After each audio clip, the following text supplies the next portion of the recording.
You are now listening to the Cinnamon and Sugar Podcast featuring DeAngelo Williams and Gary Barnidge. You push play and they'll push the limits. Hey, it's your boy Tom here, and we are back with another episode of the Cinnamon and Sugar Podcast.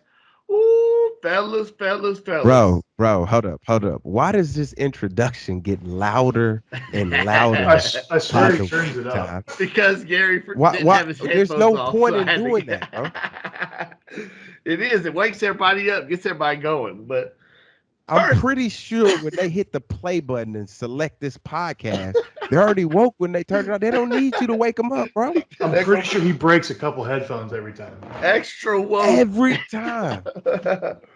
No, goodness. It's everybody's favorite part of the podcast, especially Gary's. When it's over.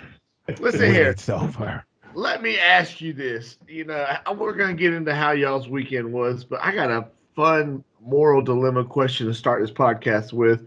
Should you defriend some people when you log into Facebook and you see two of your friends gave another friend autographed jerseys to their baby and never even so far as written a note to your baby? Should that make you feel some type of way? I'll start. Okay. I would say, Go ahead. yeah, I would say no, because I would say you'd have to know the situation of it. Like if that person supplied both jerseys and have it on hand ready for you to sign, and all you had to do is sign it, I would say you're fine. If the other person did absolutely nothing and never even told you about the baby being born, I would say that they're part of it as well. So I would say you're in the clear of keeping them as your friends, and you are the problem. Good. This is a very disturbing conversation. Okay, this is disgusting. This is a very disgusting conversation. And you know why it's a disgusting conversation? Because everything you want me and Gary to be, you took from us by us not knowing that you even had a baby, bro. We didn't. You had a whole baby before we even knew you was pregnant. But then you gonna say we friends, and then your response. Was your response, Tom. Your response goes, "Oh, I thought y'all knew." That's really the whole reason I brought it up, because of the whole fact that y'all are like, oh, this is how we had to find out. Bro, like for real. I love it. All I know is I got a FaceTime basically while delivery was going on the other baby. Wow. 100%, bro. And we have uncles. We have titles, bro. We have titles. Like I don't even know, like, other than live, like, do anybody else have titles? We are acquaintances to that baby. Yes. Oh yeah, no. Everybody. We saw that baby head pop out. Lord, We saw all of it. That's impressive. Yeah. well, DeAngelo, I got to give it up to you, but it's beginning to look a lot like Christmas. Look at all that Christmas stuff behind D. Boy, hey, Thanksgiving came and went, and he is ready now. Hey, Christmas right now is my time to shine. Okay, today is the day where all the decorations go up too. So that's really, really cool. We start on Monday, the 6th. So today is the 6th. All the decorations are going up. So you had to look at your watch to know what day it was? I knew that was Monday the 6th, bro. What are you talking about? I hate you, bro. See, that's what I'm talking about right now.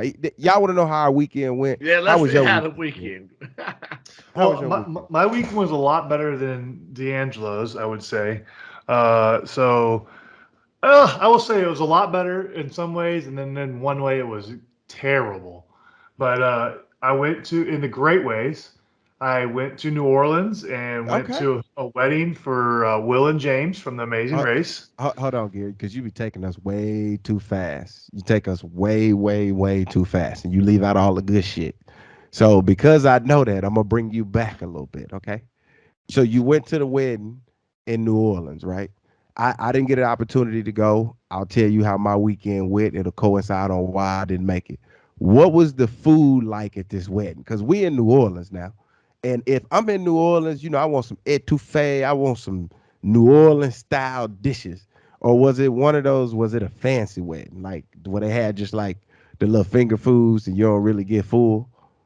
Well, they had the Tell finger us how foods. it was. Tell us how it So was. they had finger foods to start, and then they had the full food come, which in straight New Orleans fashion, it was spicy, but it was good. They had some pad thai, they had some tacos, they had king cake. Obviously, king cake's a nod to the Amazing Race Right. and them winning, and it was actually on the 3-year anniversary of them getting engaged and winning the Amazing Race. So I thought that was Okay, pretty you could have cool. left out the winning the Amazing Race. We were on there too, I Gary. know it sucked. I know. We, Trust we me. were on I there made that too. known multiple times while I was there. I was Uh, still salty about it, but yeah, I yeah. said, I "You're mean, welcome," because without us, you wouldn't have had this wedding. true. I mean, I'm just expecting. I mean, you had 3 years, 3 years to plan this immaculate wedding. I understand that it was pushed back because of COVID concerns and protocols and things of that nature. So I just wanted to know if they was gonna stick with their New Orleans roots or if they were gonna kind of step out a little bit and go barbecue or something like that. No, it's stuck true, and I will Okay. say they do Well, now some hold up, different. hold up, hold up, hold Go up now. ahead. So if they stuck true to New Orleans tradition, then that means it was a parade somewhere. Correct. So that's what I was about to say. Ooh, So hold up, in hold New up, hold up, Gary. Orleans, Hold up, Gary. Hold up. I know you are not about to tell me that you was walking in this damn parade, bro. Cause that is not you. That is not something you would do. so let me explain what it actually is. Ooh, yeah. So soon as a wedding in New Orleans is how it works. So as soon as a wedding is finished and they announce you man and wife, husband, wife, whatever it is. As soon as they announce it, the band comes out and they're playing music. Like a band comes out and they're playing music, and they walk out to this road, and then everybody follows. So the whole wedding party. Why are you laughing so much? Bro, because this right here, you and this, because that's a long walk, bro. I know you're You not haven't even about let to me tell me finish that. yet. Okay, go ahead, bro. I'm dying because I know you either stopped or decided, like, hey, this ain't my type of wedding. Like, I want to know how you responded to this. I will give you all of that. Okay. So the band comes in as soon as the "I Do" is finished and they're pronounced, and then the wedding party follows the band out, and then everybody else follows that after. So then you walk, and the band plays music the whole time, and you walk about 17 to 24 blocks. You basically walk. We walked in a square back to the original place where we started, so they had time to change it over to the food and the tables and all that kind of stuff. So I will say, before we started, I was not looking forward to walking. I hate walking. My back burns, is on fire. If I walk too much, D knows this. When we go to Okay. Disney, all I ever Ah, complain about is my back being on fire from having to walk and I because don't know if y'all saw the pictures, but he ain't got on regular shoes though. These are I these did have shoes. dress shoes on and I was Yeah, in a dress suit. shoes on. Yeah, dress shoes and a suit. Like this is not like a normal 17 to 24 block walk. Okay. But go So, ahead, Gary. but I will say it's pretty cool what they do because so they have the music playing obviously, and then they actually close the roads off. They have the cops will close the roads off so no cars can drive down, and then they have like a police escort behind you, making sure nobody comes behind. And I thought that was pretty cool. I will say it was not as bad as a walk as I thought it was going to be, but my back was still on fire. I started in the middle when we started. By the end of it, I was literally dead last. So I was the last person to walk into the venue by the time we finished because I tell you, from then on, my back was on fire, and then it doesn't rest until I can lay down. So I had to sit, and I relieved a little bit, but until I actually lay down, it does not get full recovered. So, but other than that, I think it was still a cool experience. I think that was something different. I have not seen it before at a wedding, and it was actually a lot of fun. I know D. I tried to FaceTime D a few times. He just ignored me. Like he said he wanted to be there, but he just ignored my FaceTime. So I don't know what was going on there. Uh, I'll let D explain that one. But it was a good wedding. I thought it was a good time. It was good seeing everybody again, and I thought it was a great time. I feel Oh, like I my can just see Gary sweating Coca-Cola. Oh, bro. Right He now. said he started in the middle. He was dead last on a 17 to 24 block walk, and everybody in the same stuff he in. Correct. There was women in heels That's what I'm dominating saying. me. Bro, there's no way his mom and dad was gonna beat me. No, not today. Not Well, today. they were the very front. That's what So I said. Here, you said you started in the middle and was the last one to walk into church. yeah, it was. I told you, Bro, I'm not a walker. do you know how much distance you lost in 17 blocks? Yeah, my body doesn't react that well. You could thank football for that one. But this is why I'm laughing. This is why I'm laughing, y'all. And the reason why I couldn't breathe is because Gary is a talker, especially when he has the 17, 24 blocks. Like he knew that he was gonna have to get himself through. I know Gary. So he had to talk to somebody. But during the course of him talking, who did you talk to, Gary? Oh, the other racers that were Okay, there. so he talked to the other racers. But then it get to that when he said he finished like dead last, at some point during that walk, he just stopped talking because it just wasn't fun anymore. And he was like, he was done. So that's why I'm laughing, because that transition, and it's like instant. It ain't like a gradual. It goes from like, oh no, this sucks. I'm done. But at that point, you're committed. You got to go. So it's funny because I started in the middle with Ishwar, and he's like, "Oh, let's get closer." I'm like, "Yeah, good luck on that one." And I just slowly started dipping as he gained forward.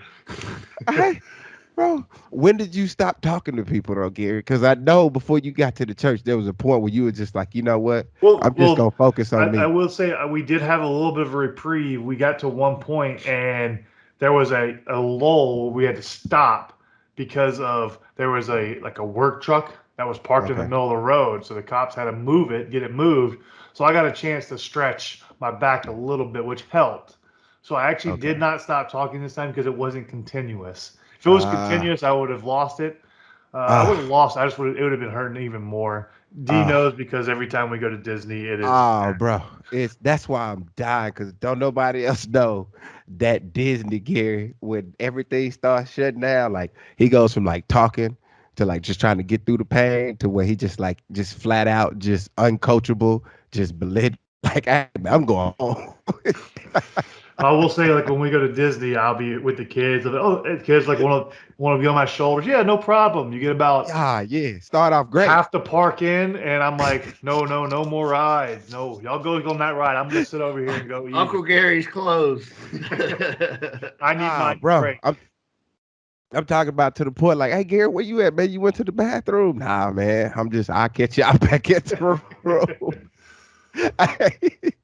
That's how I know. Like I know the transition to Gary. So that 17 to 24 block walk, I was like, ooh. But did you know going into this that you was gonna have to make that walk? I did not know until I got there, and then they asked, "So how's everything going?" And that's what they said. That's how they laid out how it all went, and I was like, "Ooh, that's a nice little walk." And I was like, "Well, I don't know how this is gonna go." But I made it through. I survived. I made it back to the venue. I did FaceTime D. The only time D answered the FaceTime was during their first dance. I tried to get him so he could say something to him, but it was good. It was a good event. Congrats again to them. It was awesome. It was great catching up, seeing everybody. That was the great part of my weekend. The terrible part of the weekend was the day after. Uh-oh. So I flew home the day after the wedding. So my flight was I had to be there at 7:30. My flight was at 9. Okay. So the night before, after the wedding, I go back to the hotel and I'm laying in bed ready to go to sleep. Got my alarm set for 7. And But your flight was at 9 and you had to be there at 7:30? Because you said my flight was at 7:30. I had to be there at 9. I wake up, shower, and go. It takes no time. Yeah, that's I good. already had a cab waiting. So I already had them to call a cab waiting for me when I got up and got there. So that was easy. That wasn't no issue.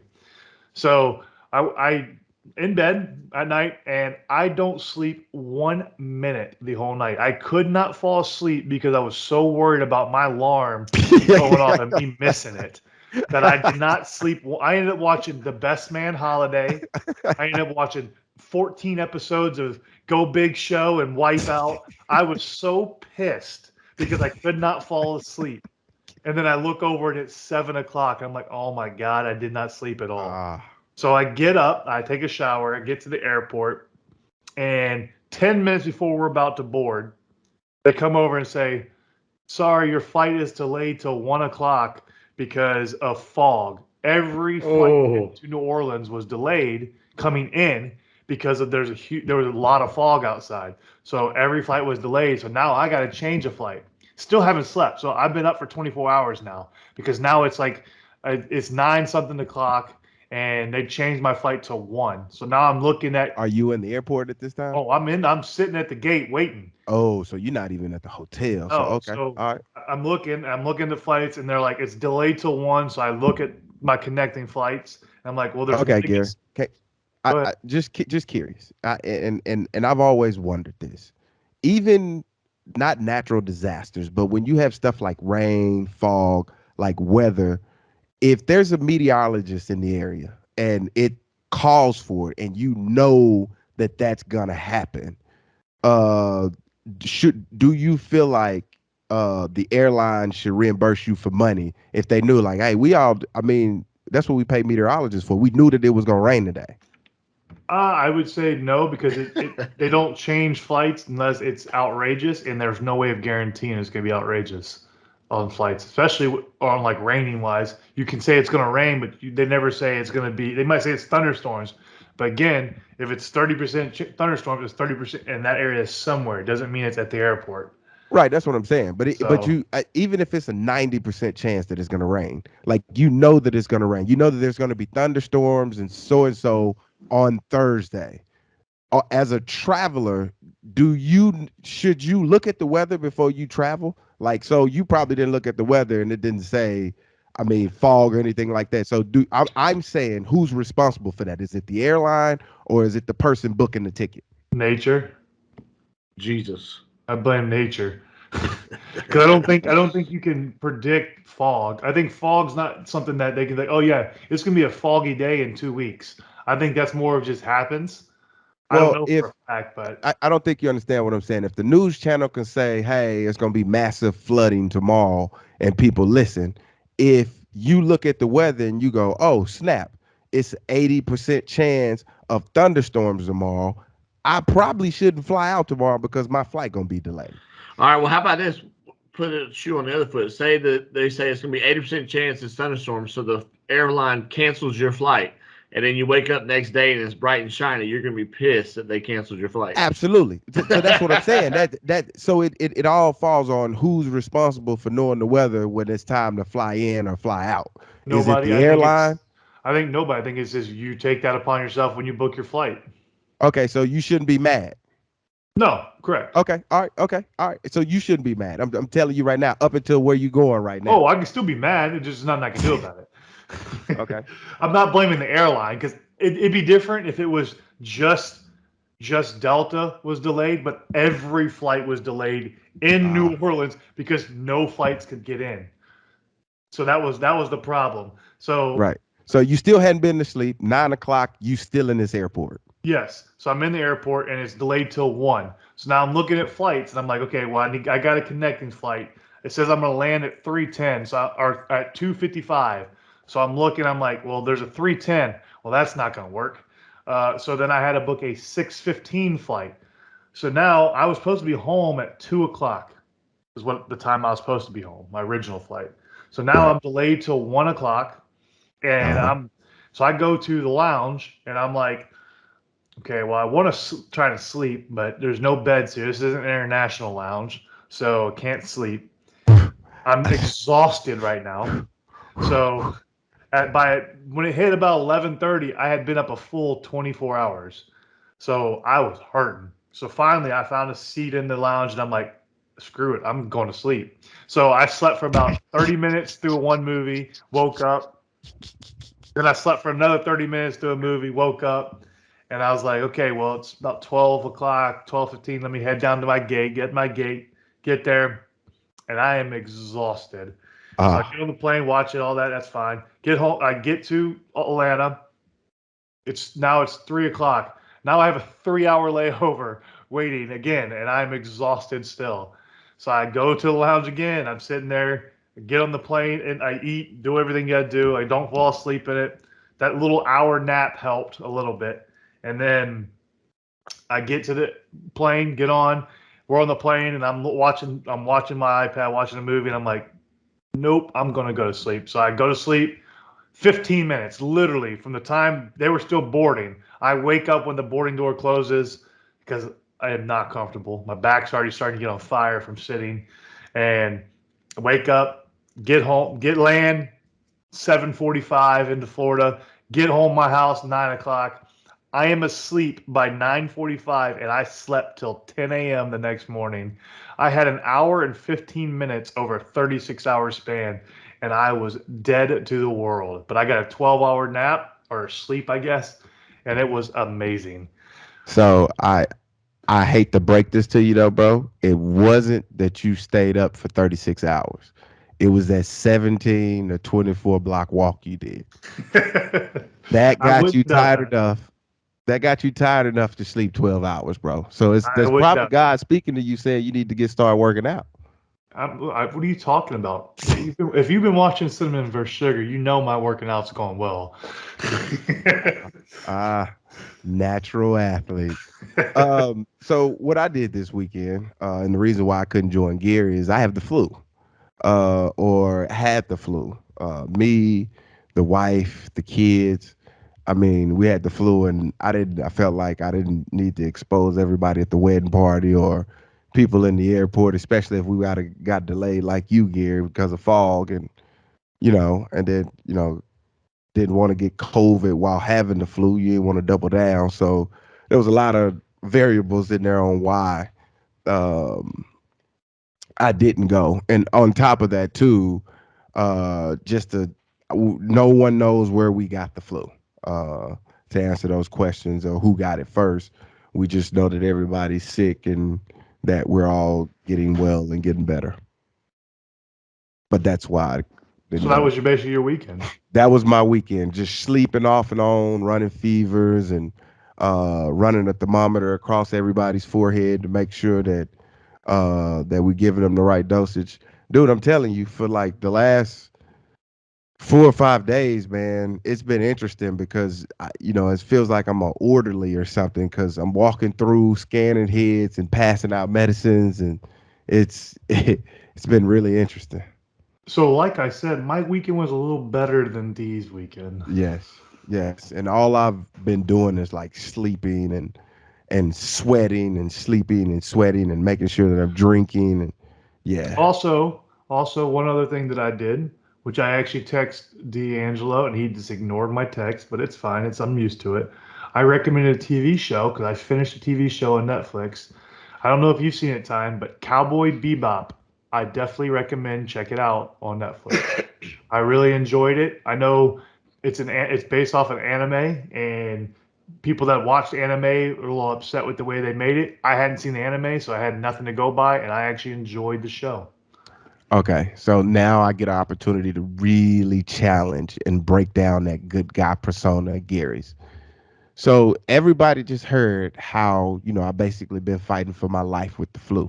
And all he worried about is me not calling him damn back or answering his damn phone call. Did you hear that, Tom? Did you hear that? Did you pick that up? Any like words of encouragement? None of that. He just worried about like, oh, he didn't call me back. He didn't FaceTime me back.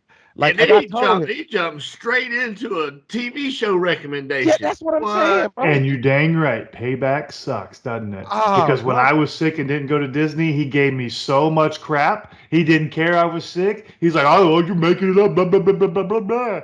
So I'm just going to say the same thing to him. I don't really care. I know he's doing fine. Obviously, we're talking right now, so we're doing well.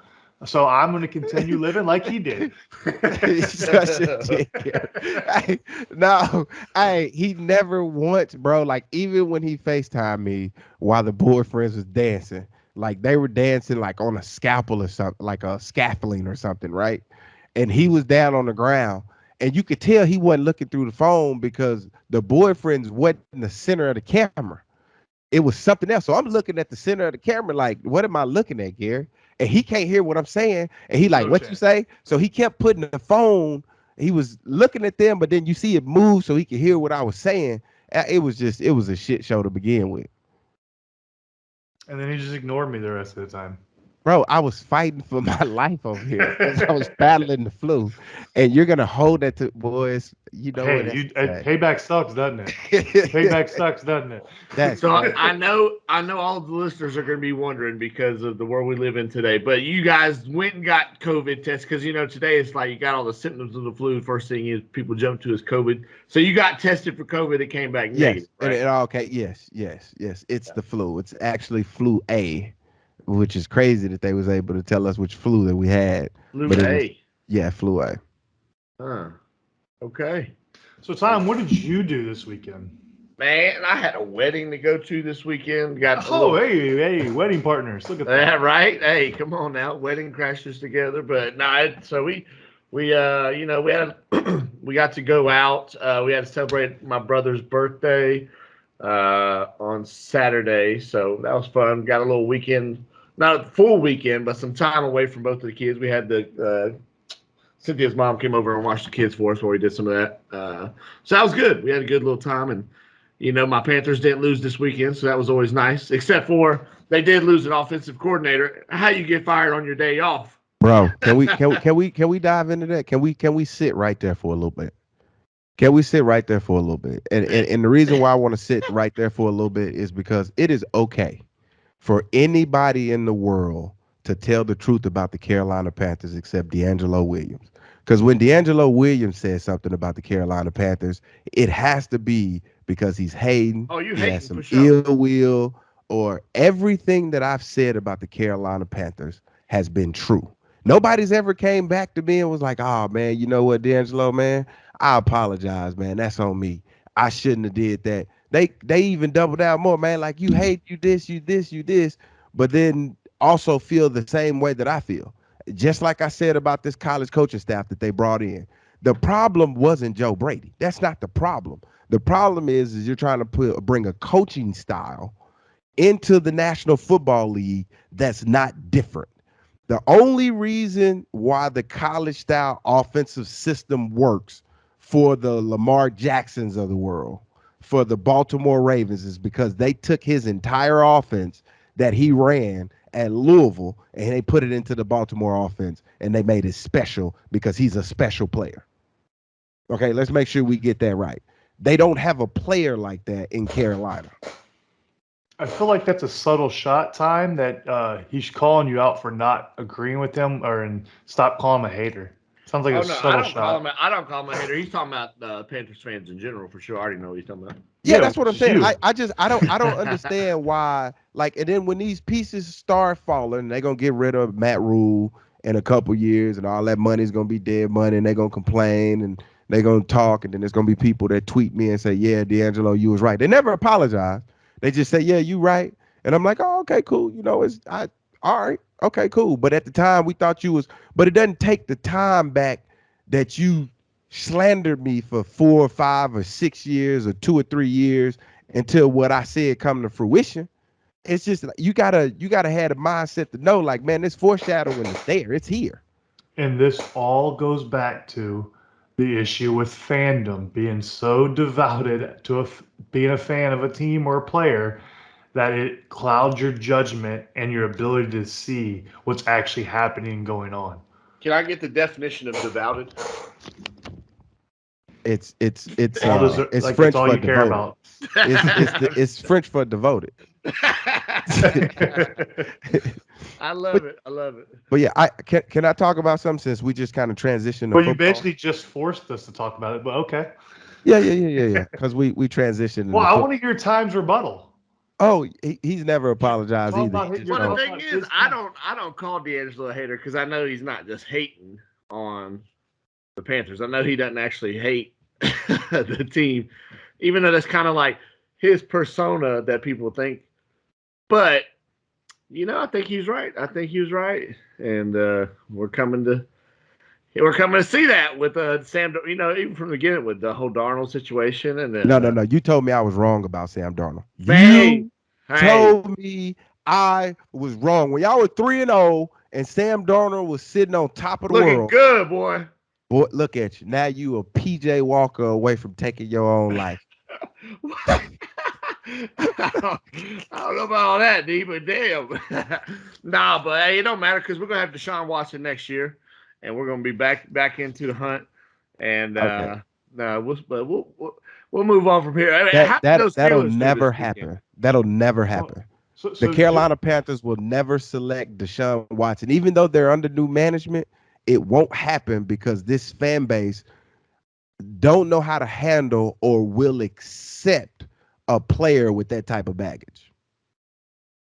And just true to form, what DeAngelo said, time never said sorry for No, he's not being wrong. Yeah. He just said, yeah, you're right, D. I told you, they don't ever apologize. They just say, yeah, you was right. Late now to say sorry. No, I mean, what? If I made y'all apologize for every time you've been wrong on here, Lord. I don't think we've been wrong yet. Oh, God.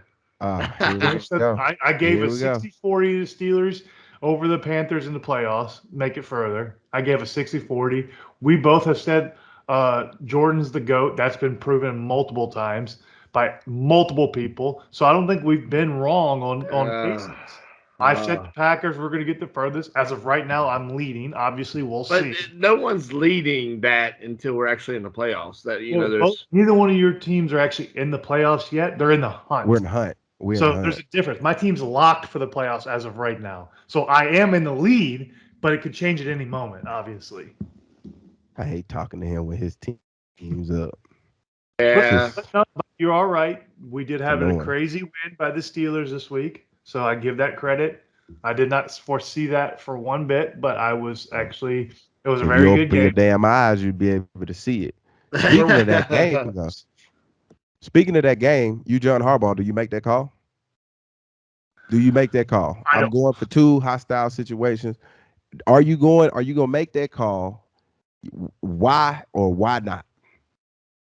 I don't like the call because I think you just drove down the field in less than a minute and a half and got in position to win the game, and then you had to settle for a field goal. I mean, you had to get extra point you scored everything, so you go overtime. You had the momentum right now. You had dominated 90% of the game, and on defense, you had basically 2 drives where Pittsburgh could do anything, and I think you rely on that. You rely on us being able to win it in overtime. But I don't hate the call, but I hate the play call. That was my problem. I think you have Lamar Jackson, you get him out of the pocket so he can either run or throw. You don't have him sit in the pocket. Even though it was open, I know it was a bad throw, but I also still like he still should have caught the ball. But I think you go for the extra point, play in overtime. But if you don't, I think you get Lamar out of the pocket. He's more dangerous out of the pocket than in the pocket. I think it was a bad play call. But that's my take. I think if you're going to go for 2, you got to change that play call. And again, if it's a perfect throw and a catch, we're not talking about that right now. Everybody's happy about it. It's a great play. That's a great call by the coach. But because it didn't work out, people are questioning it. I have no problem with it one way or the other. Me personally, I'm kicking the field goal. Okay. What about you, Tom? Just curious. Yeah, I'm kicking that field goal. Okay. I mean, you got a lot of weapons, but I thought you got to go with stats there. I mean, take them. What the hell are wrong with y'all? What's wrong with y'all? You got Tucker. You got the best field goal kicker in the whole y'all, bro. league. There's something seriously wrong with y'all. And this is why I said something seriously wrong with y'all. I'm gonna cut you off right there, Tom, because I was trying to I really was trying to understand y'all, but it makes no sense. Did y'all not look at that game? Lamar Jackson was getting his ass kicked back there at quarterback. He was getting hit after hit after hit after hit. They was stinging his ass. Oh, yeah, they control the game, but Lamar Jackson was getting his ass kicked. The best decision that John Harbaugh made was going for 2 to end that game, because in the overtime, he was running the risk of losing his quarterback for the rest of the season. That's how much he was getting hit. He runs that risk every game, how much he gets Bro, hit. not this game, bro. That still a Ravens matchup is a completely different matchup. That's a different heat. I'm not expecting you to understand this, Gary, because you played in Cleveland. But like when you play in that rivalry, man, with the Steelers and the Ravens, man, just because I've had that pleasure and being a part of that, it's something different, bro. That's that black and blue game. I beat the Ravens, and I personally myself dominated the Steelers, so I'm good. I But did understand you how that win works. though? I But can't did you control everything win else. though, I can sir? only control what my output is. I did beat the Ravens, yes, 100%. You beat the Ravens. Yeah, that's actually my butt catch. Thank you. In Baltimore, the butt in Baltimore, we beat the Okay. Ravens, but it All wasn't right. just me, obviously. But I did help. Yeah, but bro, they was drilling Lamar. He tweaked his ankle a little bit. So I think it was a great call. I But also think it was a great play call too, because I'm gonna take the hit off my quarterback. If my tight end catches the ball and goes in, or if it's not tipped, then we win this game, we move on, and John Harbaugh is a legend. I just hate the fact or that mantra because I've been stuck in a box before that John Harbaugh only went for it because it was the rivalry, Mike Tomlin that got in his head. No, no, no, no, no. If anybody watched that game, going into overtime is not an option. You have been hitting my quarterback all the time at a premium. Every time we snap this bitch, you're hitting my quarterback. I need to get you to stop hitting my quarterback. And how do I do that? I shorten this game. How do I shorten this game? I'm going to go for 2 instead of for 1 because overtime my quarterback might not survive. I think it was a great call, and I don't see how y'all don't think it was a great one. you know what I would love to have seen? I would love to have seen Justin Tucker recover that onside kick and attempt like a 71-yard field goal or something to win. Just that would have been just amazing to see. I don't think he would have made it, but I think it would have been an amazing thing to try and see happen. Uh, yeah, that would have been magical. Because it definitely needed. He'd have got tested for PEDs for Oh, sure I agree. I after don't that think he would kick. have made it because that's a long ways. I know they say he's Yeah. made 70-yarders in pre-games and stuff, but again, I don't know. But it would To be make great. one It in would the be great to see. game, the trajectory, the amount of force, like there's a lot, Yeah. especially with the guys that Pittsburgh had over there, just the rivalry, just in you know what I'm saying, just in general. But That's cute. Good job, Time. Good yeah, transition. it's great, buddy. Well, It's great. you never know. You never know when DeAngelo's done talking, so it's hard to like jump back in there. And That We just got to be like him. You just got to interrupt and cut him off like he that does that hurt. you. That hurt, man. That hurt. I want to do some. Can we talk about something that we don't ever talk about on this podcast, and that's college football? Can we talk I about mean, college only if you're football? gonna be talking about that sliding play. Well, Now, we ain't talk- it just sounds like you've had the whole conversation, this whole podcast. But okay, let's go. Yeah, yeah. I mean, this is what you do when you've been at home sick for 5 days with nobody to Right, talk to. I And say, just trying you to had come. nobody to talk to, so you That's what gotta I'm get on. saying. I get I a chance tried to to get it talk all to out. him. He ignored me. It's fine. Yeah, number 1 team in the country is Alabama. Number 2, Michigan. Number 3, I don't understand how, Georgia. Number 4, Cincinnati. Cincinnati's the only team in the top 4 that's undefeated. Granted, Cincinnati will play Alabama, Michigan will play Georgia. Who do you think? Obviously, Alabama showed Georgia that, hey, I'm still Alabama in the championship game because I don't think Cincinnati will beat Alabama. I also don't think Michigan's going to beat Georgia, and it's going to be a Georgia and Alabama in the national championship, which in turn is going to turn into the SEC championship, which we're going to hear about for years and years and years to come. The question is this: what conference, if any, has an opportunity to upseat the SEC? None. That's a simple answer because SEC's just getting better. They're getting Texas and Oklahoma in 4 years. Their conference is just going to be outrageous when that happens. Like they're already the best conference in the nation, and they're going to get 2 more powerhouse teams. It's it's going to be hard for to justify anybody else being a stronger conference. Pac-12, they don't have the teams to do it. Why does it matter though? If I could take all the strong teams and put them into one conference, now if I'm not a strong team, I have an opportunity to win the conference I'm in now.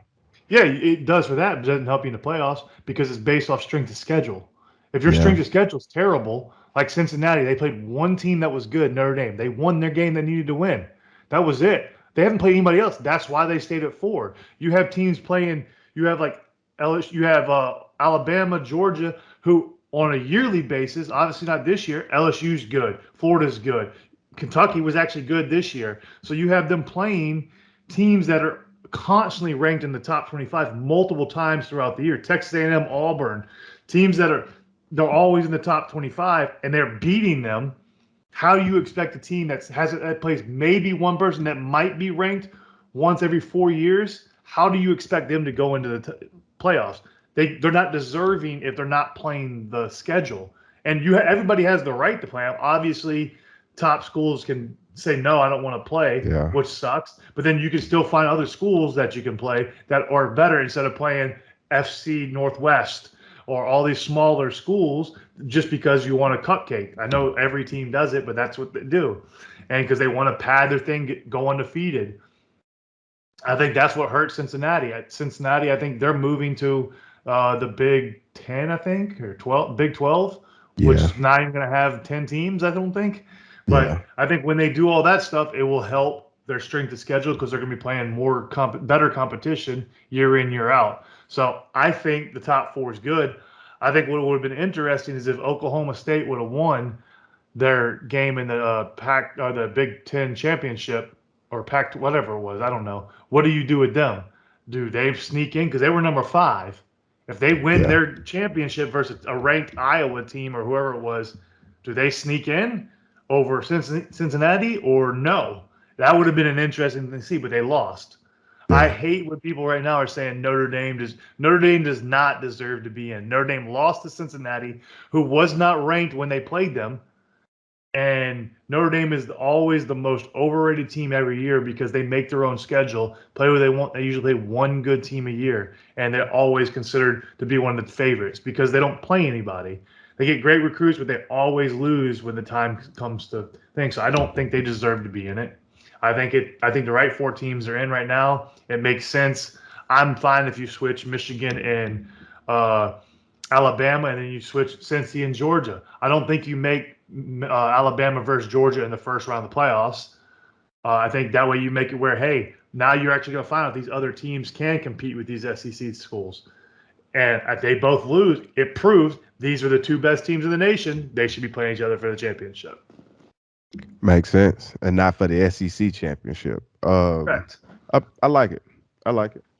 So back to college football again on the slide. Was it just a great play, or are we heading down the road that we won't be able to come back from? I think it needs to be outlawed. It should not be a thing because if you make that where you can do fake slides, then you cannot make a penalty when the defense hits a QB that's sliding. Because soon as if he would have crushed that quarterback and he would have slid, they would have threw a flag. So I 100% think it should have been a flag. You should have done something. Obviously, they don't have a rule in place now, but I think they will. And there should not be allowed fake slides because if you're going to do that, then you got to take that protection off the quarterback on slides so that does not happen. Because you saw 3 defenders slow up when he went to slide, so they did not hit.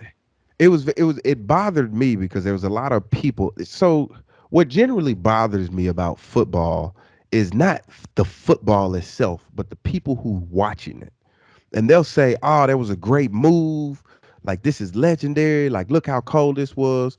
And then they judge the move off of the reaction of the players. Like, "Oh man, they just gave up on the play."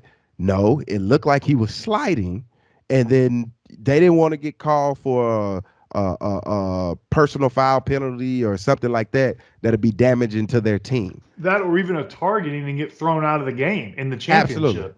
Absolutely. So the fact that now this young man that carried out this play, it was an ingenious thing to do, but he only had one chance to do it, and he broke it out at the right time in the championship.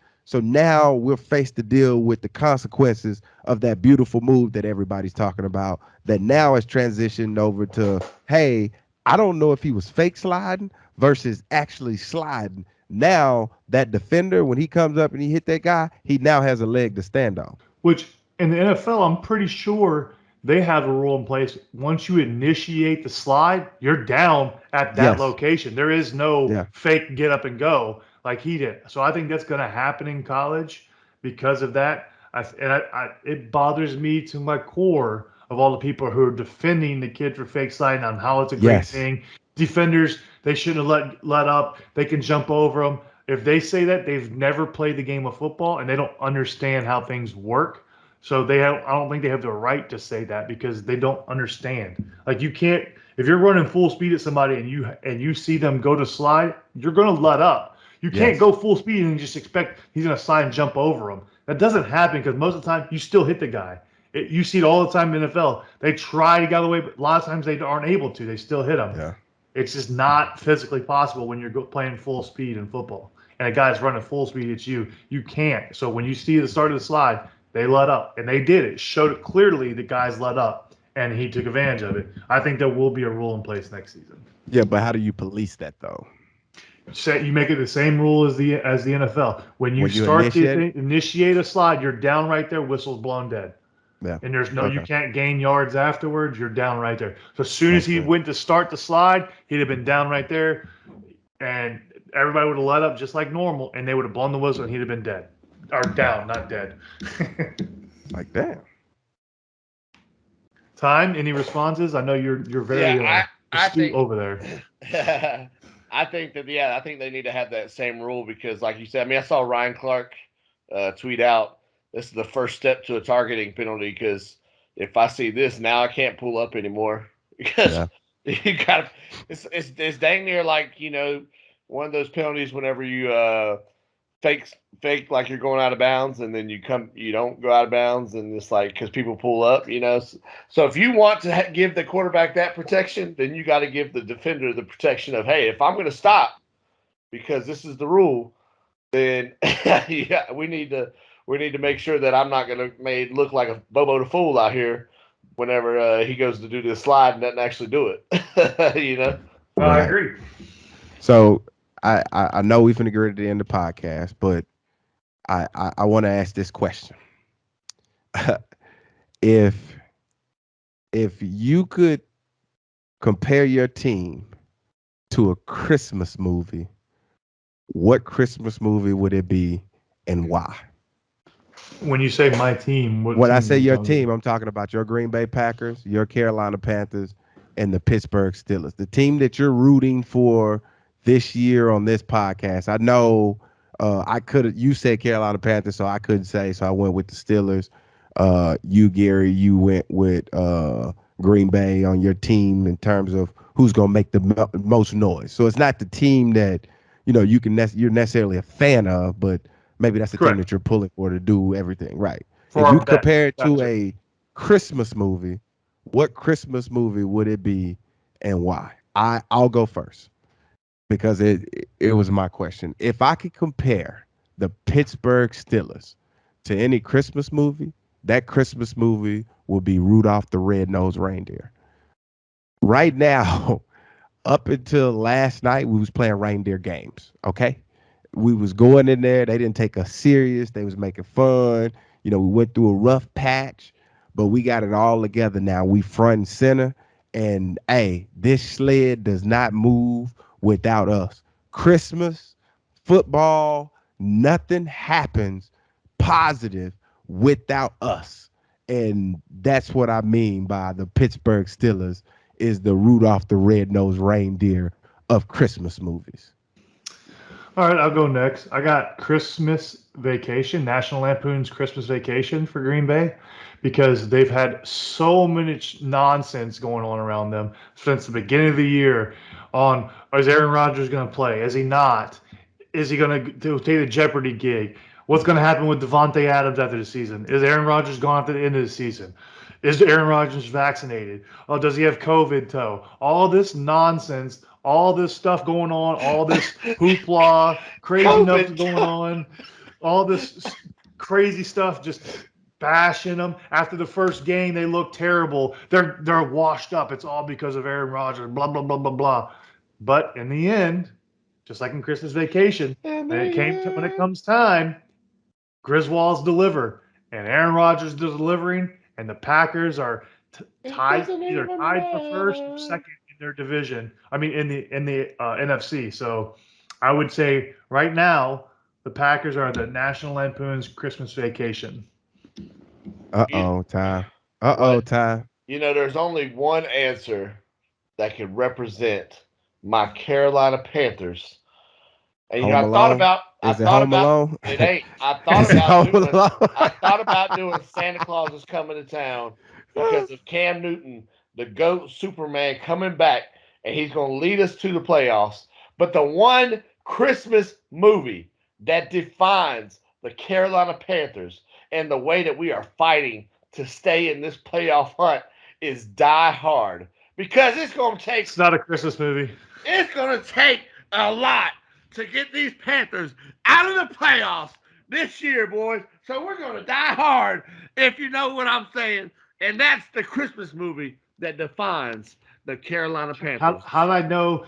Typical Panther fan. Pick a movie that's not an actual Christmas movie. That's stupid, Tom. That's the stupidest shit I've ever heard.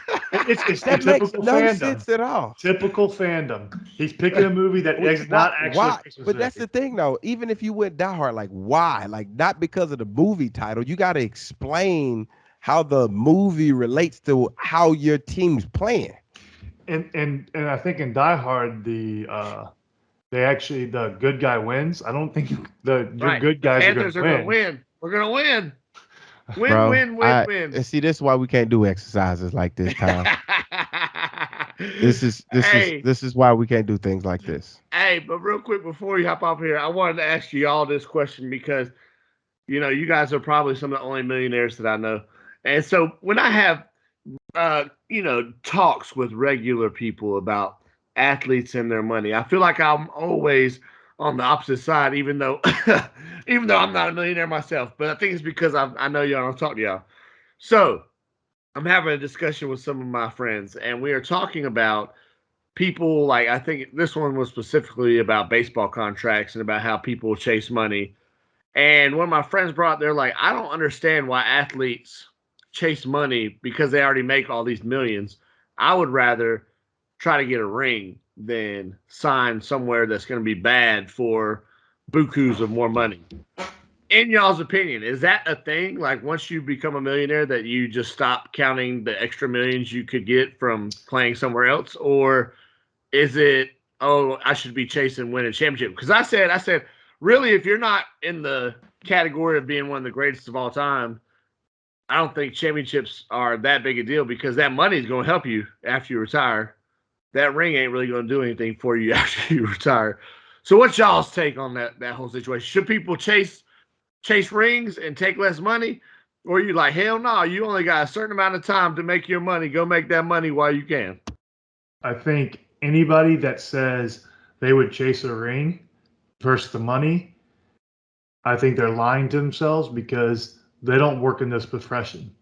And any profession, I guess, other than sports, you're supposed to go find the profession you enjoy and you can make the most amount of money you can to support your family and your life. And everybody tries to get promoted, get new jobs, go to a new place. Oh, let's go be here. Let's go here. I'm gonna make more money. Everything's about that. It's not, I'm gonna stay at this low level job, make this amount of money just because I really enjoy it. That's not how it is. That's not life. People aren't, most of the time they're trying to upgrade. Obviously, there's your exceptions. Teachers, they don't get paid enough. That's been said, obviously, multiple times, but they enjoy helping and mold the world. There's a difference. They're not going to get compensated as well, which is unfortunate. They should. But I think most people they're trying to get paid much as they can because they want to have the best life they can for their family, their kids, all that stuff. And like you said, a ring 20 years down the road is not going to help somebody that signed a $350 million deal 30 years down the road. That $350 million is really going to help a lot versus that Super Bowl ring in 20 years when you can't play anymore and when you're going to need help.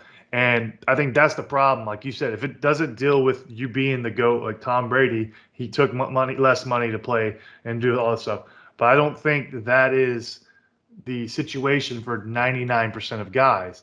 99% of guys, they're not that GOAT status or that upper echelon of that elite of the elite. And it's all about you want to get the most you can to provide for your family the longest amount of time so nobody has to worry. You could say, oh, yeah, you've already made millions, so why does it matter? Because those millions will eventually leave as you get older and you're not making money. Some players are never able to work again because of injuries and stuff like that. So they have to be able to provide for themselves a sustainable amount for a long amount of time. So always take the money. That's my thought. I think you always take the most amount of money you can get. Obviously, quarterbacks are always going to get more, but any other position, you're not going to ever handicap a team, especially if it's football, because of how much you make. Only position that can do that is a quarterback. It's the only player that can handicap somebody with a salary cap. Nobody else really can because they don't make the kind of money quarterbacks make. So in baseball, they have guaranteed contracts. They have the best PA that you can have because they were able to get guaranteed contracts. I'm looking at you, NFL. Yeah. I'll say this. I'll give you a few examples, and I'll give you the example of David Carr. David Carr took less money to win 2 Super Bowls, but he was already $100 million man before he took less money. So what I'm saying is every player has a number in their mind that they want to hit in order for them to say, hey, I'll go to a team for less money. I'll do this for less money to get but everybody coming into the league, nobody's coming into the league taking less money to win a championship. Nobody's doing that. Nobody, until you established and have that number or hit the price range that you want to hit to be comfortable, nobody's taking less nothing. And it doesn't matter. And I was always told, if you're good at something, never do it for free. I mean, I don't know how anybody else is, but that's what I was always told, especially the people that come do work for me around here. Like, oh, man, that was good. Thank you. They was like, oh, yeah, that'll be $120. Like, damn, I didn't know this was going to cost. Well, you couldn't do it yourself. Oh, okay. Well, you right. You right. It's a service. Appreciate it. Thank you so much. Here's your money, and we move on. Go ahead. But when you get to a certain point, and once you hit that threshold, then that's when you're more likely to go do another team, or go to a team to win that ring. But you've already hit your number, so it's kind of a yes and a no. Like, no, we're not willing to go to a team to take less money to win a championship if we ain't got the number that we wanted to hit already. But I'm pretty sure that there's a lot of free agents or a lot of not big name guys that have won championships. Like we'll always remember Rob Gronkowski and Tom Brady and all these big name guys that got the rings, but we won't remember the guys that are on practice squad that got the rings. And when they show you their Super Bowl ring, like if Joe Schmo was to come over and be like, yeah, I was on practice squad, we won this they gonna ask you about Tom Brady and Gronk and all those other guys. They're not gonna ask you about the guy that just showed their Super Bowl ring. Because even now, when I'm out, people ask me about Cam Newton. Man, how was it playing with Cam? Like, oh, it was cool. It was all right. And they were like, oh, well, how was it playing with Ben and, Debo and Antonio Brown? And like it's rare that they ask you about yourself. So it's interesting from how the ring versus the win as it relates to actually being in the thick of it. And I think it also depends on sport as well. Like it'd be different if you had guaranteed contracts in NFL. I think you would see players maybe take less money because they're going to be guaranteed that money no matter what, like baseball. But when you don't have guaranteed contract, you need to get as much as you can up front because at any moment a team can cut you and you get nothing. So it's all about getting as much as you can up front. Now, if it was baseball, obviously it's all guaranteed. So you're going to do whatever you want because it doesn't matter. You're getting all of that money. And in baseball, some players can win a game by themselves. If you're a pitcher, you can basically win the game by yourself, not giving up hits. All you need is them to get one hit, and a run, and you'll win a game. So things can change by one player. In football, you can't win with one player. You have to have a team. And I think you're going to take as much as you can, and it's a lot harder to win in the NFL than I think is in other sports because you need a full team to win. It's been proven you can win with 1 to 2 outstanding players in other sports, but if you don't have a full team in football, you will not win. Yeah, and that's the thing about football, and that's what a lot of people don't understand. And I'm going to make this statement about football. I can't make this statement about all other sports. I feel like football is one of those sports. I'm not going to say it's the only sports. It's one of those sports where it takes a team to win a game, but it'll take one person to lose it. Correct. One person to lose it. There's if you want some examples, I can give you your Carolina Panthers if you want me to. Yeah, give us some examples. You want me to give you your Carolina Sam Darnold? It's one person. He's losing the game. That's not true. His offensive line is terrible, which makes him even more terrible. So I agree. The offensive line is not great, but every time a quarterback does bad, it's their offensive line. I've heard multiple times from Cleveland fans that Cleveland's offensive line's doing terrible. That's why Baker's not playing well. Cleveland has one of the best offensive lines in the NFL. But because Baker's not doing well, they're trying to defend him. Well, so they throw other position groups. I agree. Carolina's O-line's not very good, but you've seen other quarterbacks with not a good O-line still be able to produce. Yes. So you can't. It's a team game, but in football, everything falls to the quarterback as well because they're the leader of the offense. So you have to make things happen. You could say the same thing with Baltimore. Baltimore's O-line's not very good, but Lamar still finds a way at times. Well, that's because, Tyson Hill. Who's Tyson Taysom Hill? You mean Taysom Hill. How you say his name? Taysom Hill. One player losing a game. 4 picks. I'm just saying. It's one play. Well, because there's still the thing about that is there's 2 sides of the ball. So it is 2 sides of the ball, but I'm just telling you, you give up 17 points and still lose. I think in basketball you're more likely to find one player. Well, no, this is the only reason why I feel quarterbacks make the amount of money that they make is because they win as a team and they lose as a quarterback. It's the truth. We win as a team, but we lose as a quarterback. Anytime you look at a loss, it falls on that quarterback and what that quarterback did or did not do. I was about to say, I think the correct phrase is they get too much credit when you win and too much blame when you lose, right? However you want to say it. I'm just letting you know that every time a team loses, they always point out that the quarterback has to play better. Like a prime example, you could go the opposite way.